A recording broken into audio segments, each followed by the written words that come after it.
What's up, guys? So it's taken me forever to finally do one of these again, the what if I was in episodes or videos, whatever. But yeah, I finally did this. I had this written down for a while now, like the notes, but I just never got around to it because I've been extremely busy lately.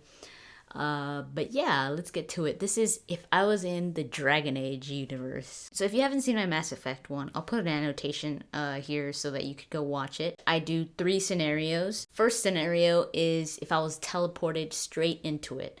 Who I am now, exactly who I am, just teleported into it, and we don't know anything about the Dragon Age universe. Like, the game doesn't really exist, so I'm just teleported into it. It's not like I'm a fan teleported into the Dragon Age universe. I could do that, but I don't do that just because I would be like, everybody knows what I would do if I was a fan teleported into the Dragon Age universe. I'd be like, oh my god, I'm gonna go and meet Alistair and oh my god. If I was teleported into the wilderness, that would be bad. Because I don't do well in the wilderness. I'm afraid of forests, and that would not go very well. But if I was teleported into a town or a city or something like that, like Denerim or Lothering, I think I would be fine. I think at first, obviously, finding yourself in a different place and you start noticing that things are very different from the real world, I think that would be very scary. So I think it would be like, oh my god. But once I got over that and I was like, I'm fine here in the little town. Like, let's say Lothering. If I was in Lothering, I think I'd like it. Like, I love the whole medieval era, and I love that whole environment of old school stuff, like really, really old school, like little towns like that. I would be like, wow, this is so cool. So I probably would make myself to the towards the inn or something, and just talk to people. I really don't think I would say that I was teleported from another world or something, because I think that I would start looking really crazy and I wouldn't like to get that kind of attention. So I would probably say that I was from outside, like I was from another place. Like, I was like, oh yeah, I'm an outsider. I just walked in. Can you guys help me around? I would think it would be fun, but I wouldn't leave the town without a group of people because I would be too scared. Now, this is in time of no blight. In time of a blight, if I was teleported into Lothering when the refugees were there from the blight and all that, that would be scary. I would be really scared. I'd be like, oh my god, what did I just get myself into? What's going on? I'd be really, really scared. That would be a different story. That would just be really scary. But if it was just in a time of no blight or after the blight, I think it would be cool. I would have a better time. I think anybody would. The next scenario is if I was born into the universe. So who I am right now, exactly who I am, but I'm born into the universe and everything is normal to me. I think I'd probably be a mage. I would be like a scholar, like a mage scholar. I would be in the circle, definitely. I would be in the circle. And I'd be probably like a teacher or something like that, like a professor there, just studying everything. I love to learn, so I would be like a bookworm, professor, scholar in the circle, and I'd be happy there. I'd be content. I wouldn't be those mages that are like, oh, we're imprisoned in here and all that. No, I would be so happy because of all the libraries and all the books and just all the learning going on and practicing magic and all that. I would find that fascinating. So yeah, I'd be happy there. I'd be content. The next scenario, which is I think is the most fun, the most creative, and also the scenario where I think people get to know more about you, not so much about oh, it's fake, it's Dragon Age, but more about you, in a different light, how I see myself in the universe. So you don't have to be born into it like yourself, like you are now a human. Just how do you see yourself? Do you see yourself as an elf? Do you see yourself as a dwarf, as a Kunari? What do you see yourself as? given your personality and your likes and all that stuff. I thought about this a lot, and I do not have a doubt that I would be a dwarf. I think my personality fits a dwarf's personality perfectly. If you guys played Dragon Age Origins, you will remember that there was this dwarf, this female dwarf in Orzammar. She wanted to be a dwarven scholar in the Circle. And she wanted to study magic and lyrium and all that, and that she was like she really wanted to be in the Circle, and the dwarves were like, this girl's crazy, or it was very uncommon for that kind of thing, and the Circle just has never had any dwarves because dwarves don't manifest magic, but she wanted to be a scholar. That's who I would be. I would be like that. I would be a dwarven scholar who would want to go out there and study something completely like foreign to me. Like I love to learn foreign languages. I love to learn about different cultures. I love to learn about history. I love all that stuff.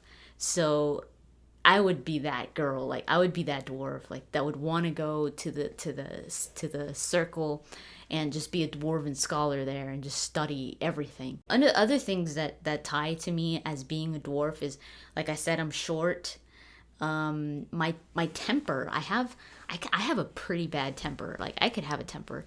I'm very chill. I could be very chill. But if you piss me off, I could get mad. Like I have a pretty short temper. But it doesn't. I don't blow up a lot. Like I used to blow up more in the past, but I kind of have more of a handle of it. So I do have that dwarven spark that dwarves have in Dragon Age, but also that chillness to them as well. Like say Varric, like Varric's like really chill. I also have that side to my personality. I have a lot of energy. And dwarves seem to have a lot of energy for their height. They have a lot of energy. They have a lot of strength. I have a lot of strength, even though it doesn't look like it. Like people just looking at me, they're just like, yeah, right. A lot of people don't know this about me, but I did kickboxing for about 6 years, 5 or 6 years. And I was pretty good at it. I'm not bragging. I'm just saying that that I was pretty good at it. So I'm stronger than I look, which I think is something that is kind of a trademark for dwarves. Is like, although they're little, but they're really strong. They're stronger than you would imagine. I mean, some of them are really bulky, where you would say, "Oh yeah, he could kick my butt," but it's kind of like something that you wouldn't expect. Now, I'm not like freaking tiny. I'm like 5'3", so but yeah. Not only am I strong when it comes to strength, I'm also strong when it comes to adapting to new situations. And I think that is a huge trademark mark of dwarves, because you've got your Orzammar dwarves, and then you've got the surface dwarves, the ones that leave Orzammar, and they have to adapt themselves to a completely new world, pretty much. And I'm really good at that kind of thing. I could adapt to new situations, new environments, that kind of thing. So I think I have that aspect of the dwarves where, at least when we're talking about Dragon Age, it sounds like I'm like treating this as if dwarves were real, but just as talking as in with Dragon Age, just to make this video apply to the topic. I could be really stubborn, so you got that hard-headedness of the dwarves. I've got that. I could have that. I could be very lenient, like but I could be kind of stubborn, especially when it comes to what I believe in. I could be very traditional as well, just like dwarves in Dragon Age. They're very traditional. They hold family very, very close to their heart, their ancestors and all that. And I am really big on that. I'm really big on family. I'm really big on where I came from, on my bloodline. I'm really big.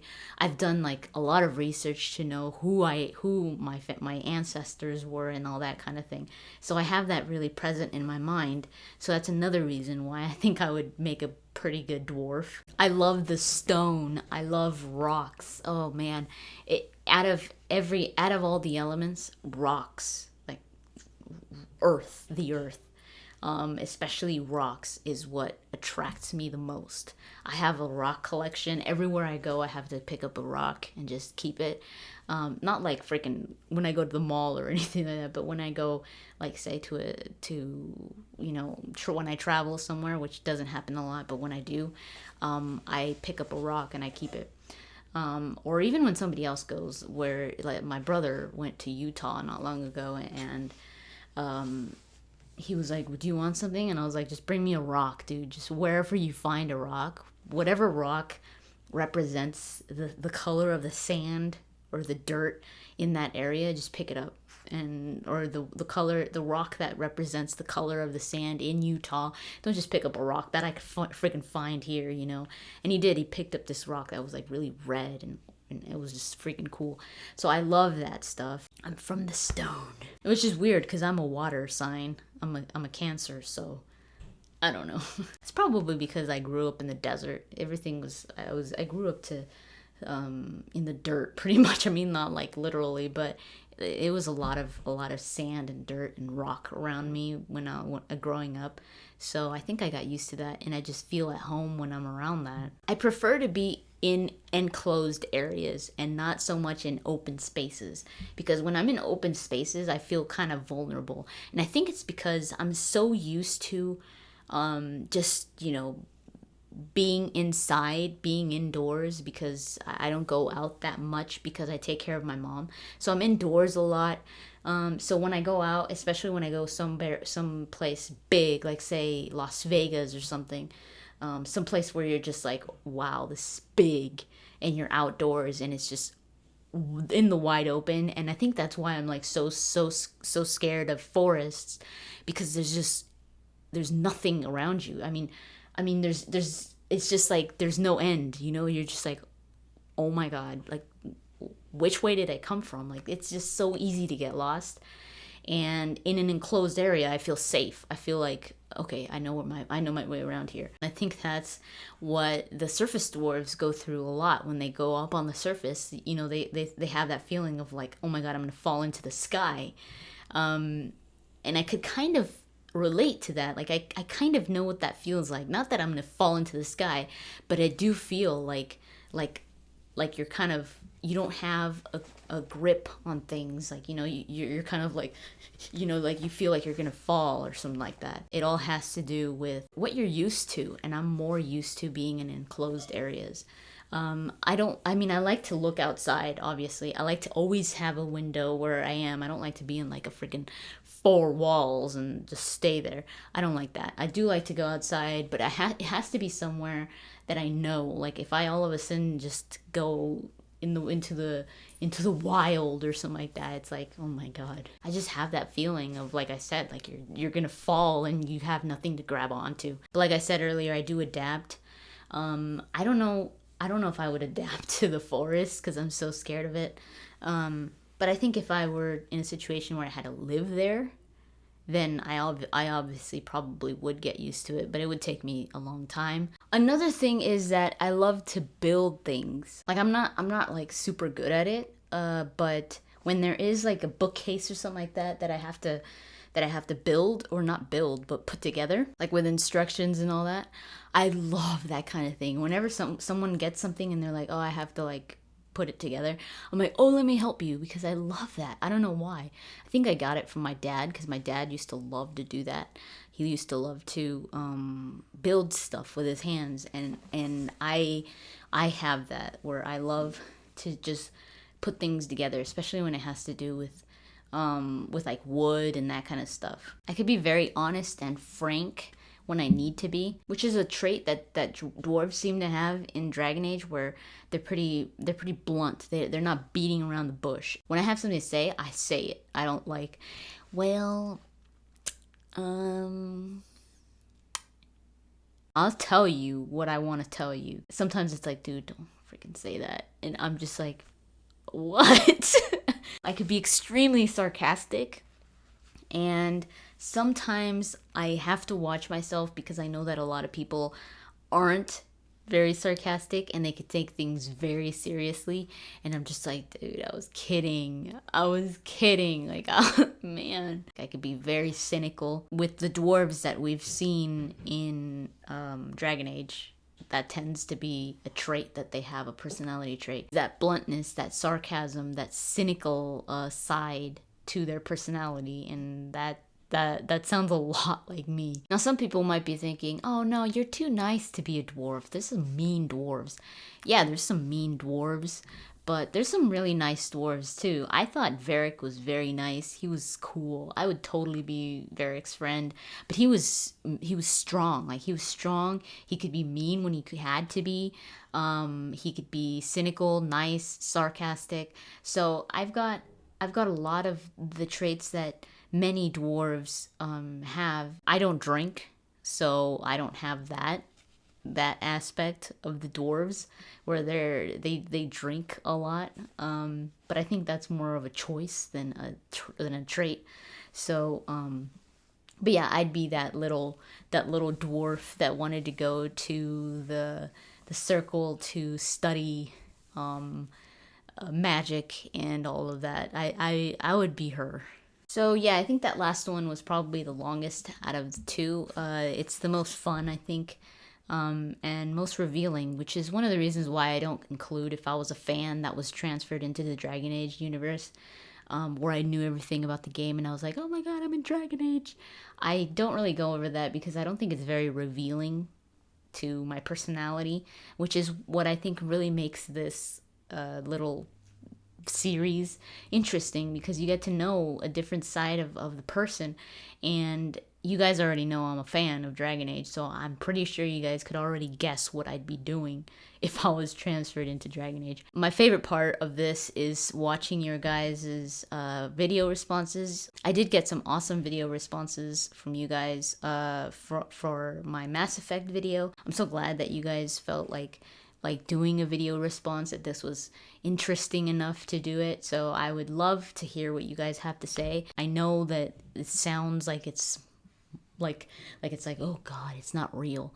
I know it's not real, but this is, like I said, it's just for fun. So I will be continuing doing these what if I was in, and I will include a lot of different worlds or universes in video games that are going to be very interesting, and I'll try not to have them be so far apart from each other. But yeah, thank you so much for watching, and I'll talk to you guys later.